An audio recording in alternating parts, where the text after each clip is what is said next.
Ayan na guys, oh. Nailagay ko na yung kumpay nila.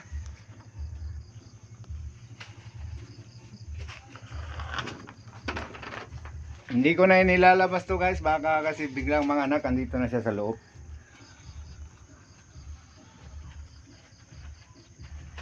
Puntahan natin yung iba sa labas guys.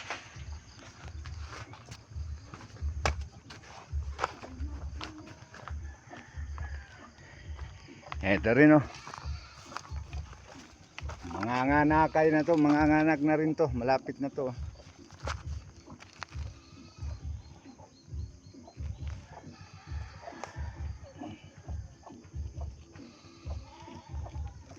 Apat yan sila, puro buntis guys.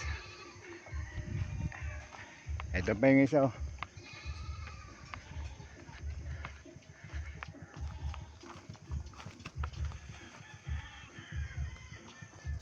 Puntahan natin yung isa doon sa silong ng bahay guys.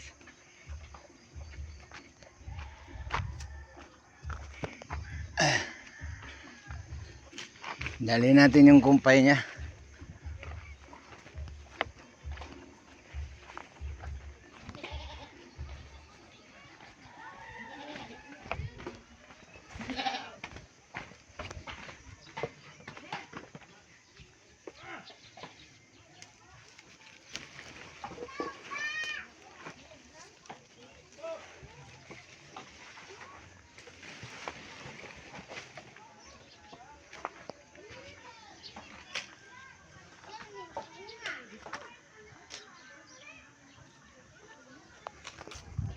Thank you for viewing guys.